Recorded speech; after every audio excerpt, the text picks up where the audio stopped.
Liverpool's underworld has long been a battleground for rival factions vying for dominance. In the 1990s, the notorious Curtis Warren, known as Cocky, reigned supreme, orchestrating vast drug trafficking operations.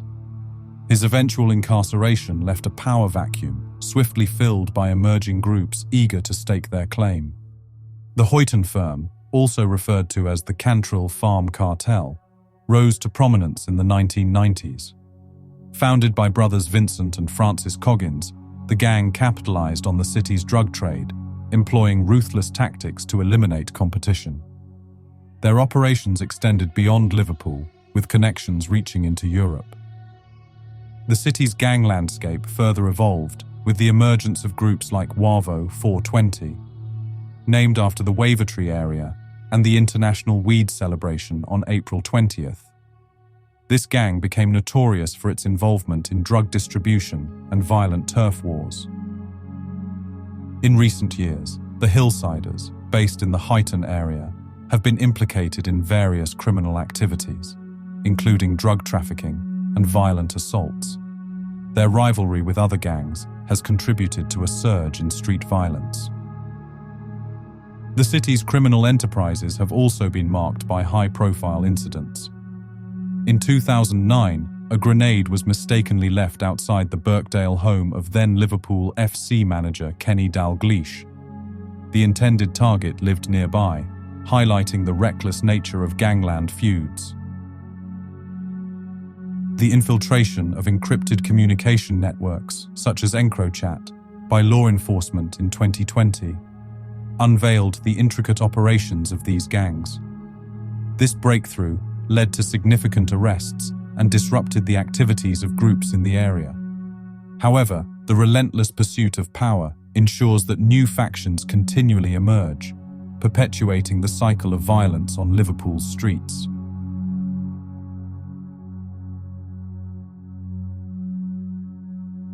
In this volatile environment, figures like Lee Harrison found themselves entangled in the dangerous web of gang rivalries.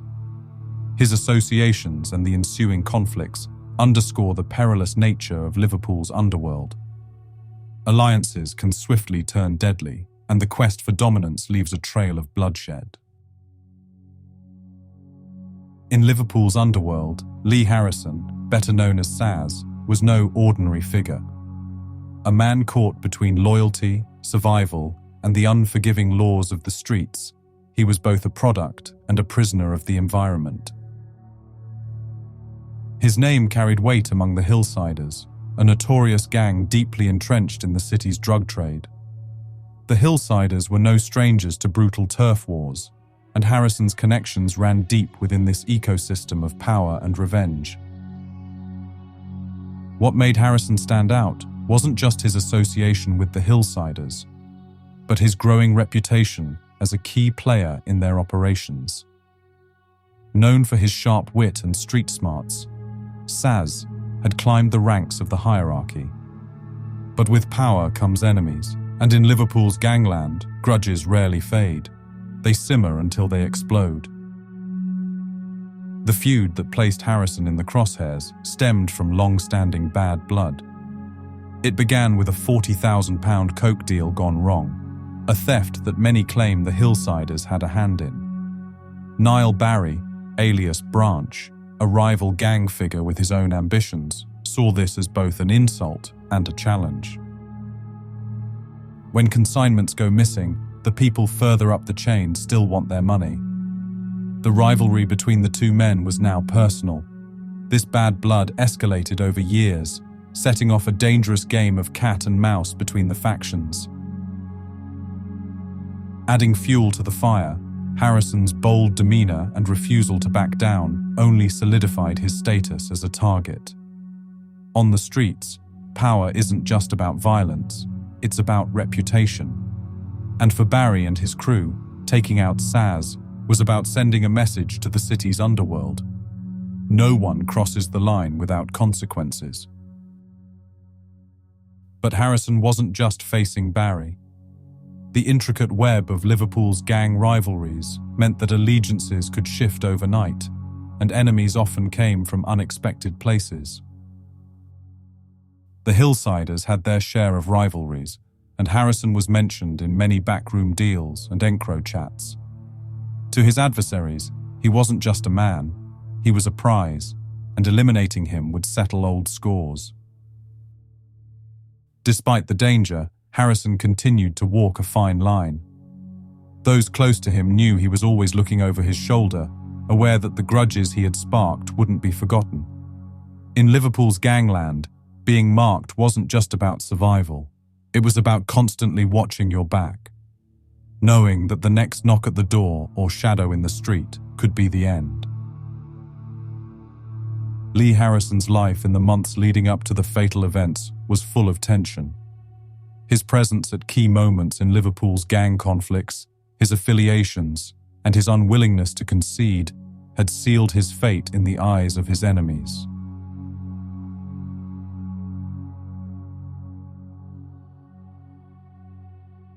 At the heart of this feud lies the Hillsiders, a formidable organized crime group rooted in the Huyton area.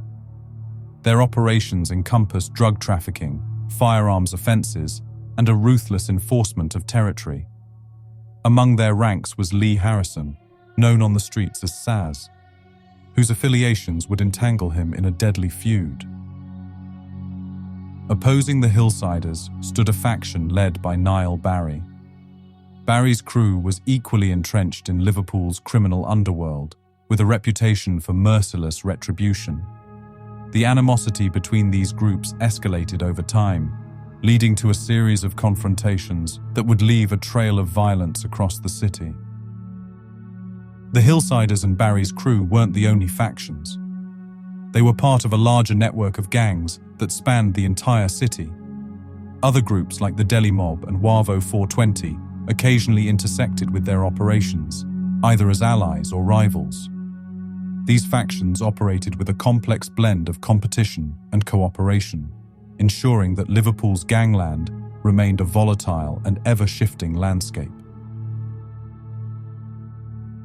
The rivalry intensified following the coke theft in 2019, a heist that ignited a bitter dispute between the two. This bad blood reached a boiling point at the Glastonbury Festival in June 2022, where Sean Zeiss, a close associate of Barry, was assaulted. A confrontation that reignited hostilities and set the stage for a violent showdown.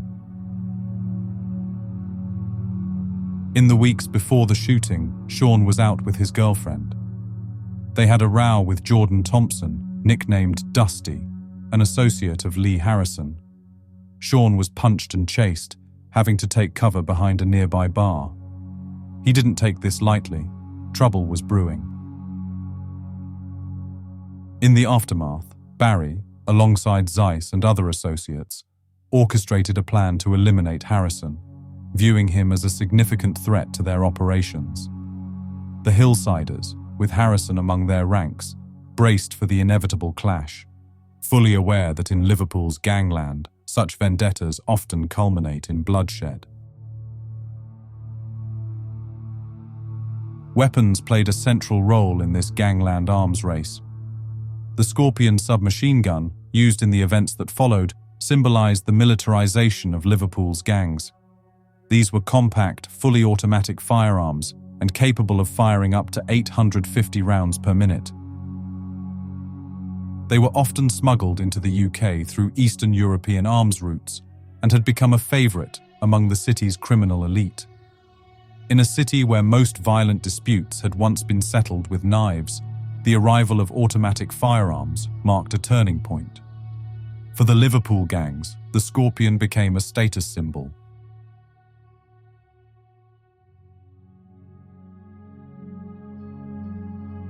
The plot to eliminate Lee Harrison was no spur-of-the-moment attack. It was a methodical execution planned down to the smallest detail. Enlisted for the job, James Witham, a known enforcer and trusted triggerman with a history of violence. Witham was someone Barry could rely on to do the job without asking questions. Alongside him was Joseph Pears, a quieter but equally reliable accomplice who often handled logistics for these kinds of operations. The weapon was retrieved from the stash house. It was likely cleaned and prepared.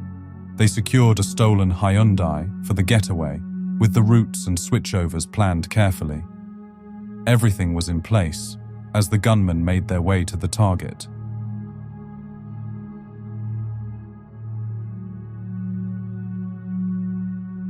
In the early hours of August 21st, 2022, the hit on Leinster Road in Old Swan, Liverpool, was underway. James Witham and Joseph Pears had arrived, following weeks of planning. This was a gangland operation with one clear objective: eliminate Lee Harrison. The house at 40 Leinster Road was targeted as a known location for Harrison. Witham, armed with a Skorpion submachine gun, approached the front door. It was locked. In an attempt to bring the occupants out of the house, Witham and Pears stabbed the car tires of the car parked outside. That set off the car alarm. When Ashley Dale heard the alarm, she believed it was caused by heavy rain, and so she stayed inside. Outside, Witham and Pears waited for their moment. Stolen vehicles had been used to transport the gunmen, ensuring they could disappear without leaving a trail. Running out of time and realizing that no one was going to come out, Witham kicked the door in, splintering the wood, and entered with the Skorpion drawn. The shots began almost immediately. Reports indicate that at least 10 rounds were discharged inside the house. Ashley Dale, a 28-year-old council worker, sat inside in her pajamas watching television. She was not part of the gangland feuds, but found herself face-to-face with Witham. In the chaos, she was hit by a stray round as she tried to escape, eventually collapsing in the backyard with fatal injuries.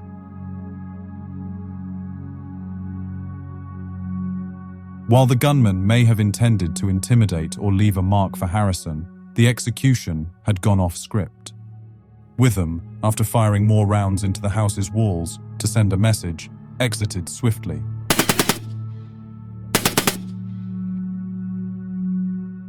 Pears was already positioned in the getaway car, ensuring their exit was immediate. The operation lasted only minutes, showcasing the precision and speed with which Liverpool's underworld operated when carrying out these kind of hits.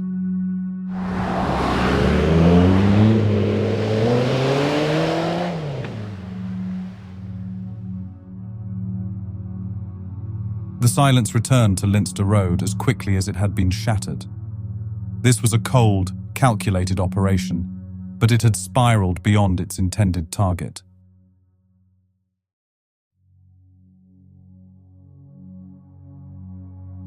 EncroChat, a Europe-based service, provided modified smartphones that facilitated encrypted communications among approximately 60,000 users worldwide, with around 10,000 in the UK. These devices, marketed as offering complete anonymity, became the preferred tools for criminals involved in activities such as drug trafficking, money laundering, and even plotting murders. These served as the secret, secure channels for orchestrating illicit activities. Niall Barry, operating under the handle BetterTrunk, was a prominent figure in this digital space. His EncroChat messages unveiled a network deeply entrenched in the trafficking of firearms and narcotics. In April 2020, Barry engaged in a conversation with a user known as Frosty Socks. During this exchange, Barry instructed, "Get that 38 off Gibbs. We float with that.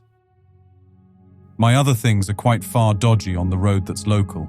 Just get that Skorp and we go." In this context, thing referred to a firearm, 38 denoted a caliber of ammunition, and Skorp was shorthand for a Skorpion submachine gun, a weapon notorious for its compact size and rapid-fire capability. Further messages revealed Barry's involvement in the procurement and distribution of firearms. He was approached by another EncroChat user seeking to acquire a sprayer, a term for a submachine gun. He also received a message which appeared to list weapons including a Skorp, AK-47, and Uzi submachine gun. he responded asking the sender to get us prices. Barry's readiness to facilitate such transactions underscored his pivotal role in the arms trade within the criminal underworld. The infiltration of EncroChat by law enforcement agencies in 2020 was a significant blow to organized crime networks across Europe. The decrypted communications provided a treasure trove of evidence, leading to numerous arrests and convictions. In June 2023, based on the intercepted messages, Niall Barry was convicted of conspiracy to sell or transfer a prohibited weapon, specifically a submachine gun. The exposure of these encrypted chats shed light on the intricate web of Liverpool's gangland operations. Figures like Barry, who once operated with a perceived wall of encryption, found their dealings laid bare. The EncroChat revelations not only disrupted the flow of illegal arms and drugs, but also provided critical insights into the hierarchies and rivalries that fuel the city's criminal enterprises. In the aftermath, the dismantling of these encrypted networks served as a stark reminder to organized crime syndicates. The very tools designed to shield their operations became instrumental in their undoing. Armed with this and other evidence, Niall Barry and the gang were raided by armed police. Police, show me your hand! Barry, identified as a principal orchestrator of the attack, attempted to evade capture by planning to leave the country. However, law enforcement intercepted him before he could execute his escape plan.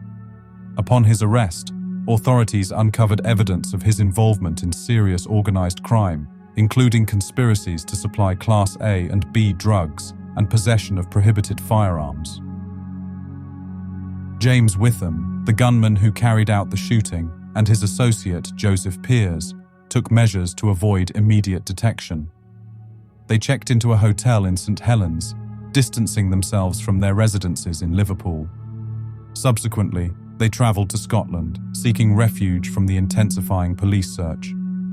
Despite these efforts, both individuals were eventually located and arrested by authorities.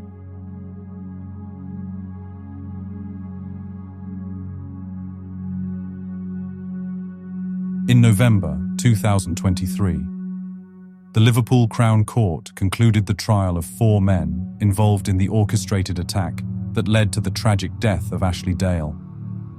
The proceedings shed light on the planning and execution of the crime and resulted in significant sentences for each defendant.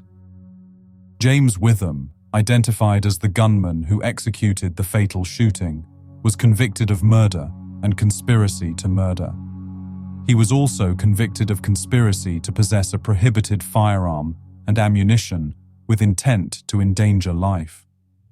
The court recognized Witham's direct involvement in the attack, noting that he carried out the shooting with a Skorpion submachine gun, discharging multiple rounds that resulted in Ashley Dale's death.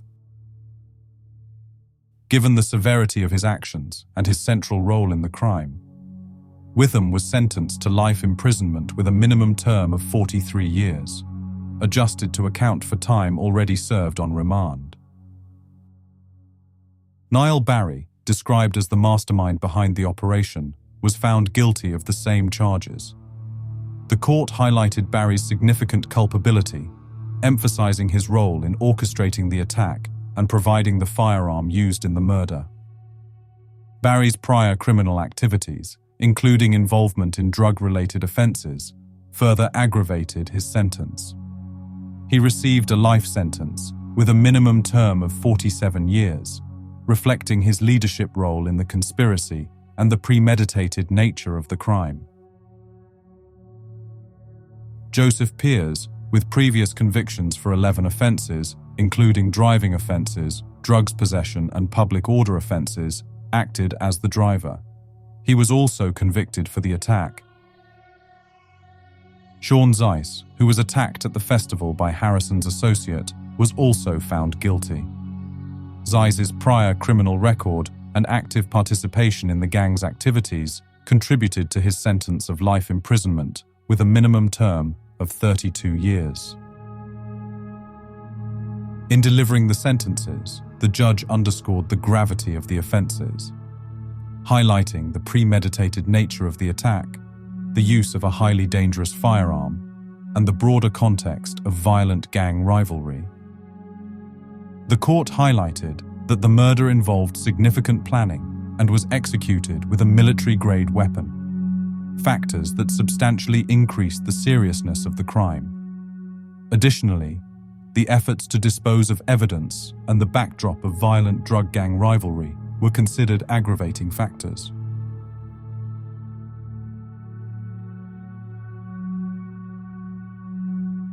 In Liverpool's gangland, power is fleeting.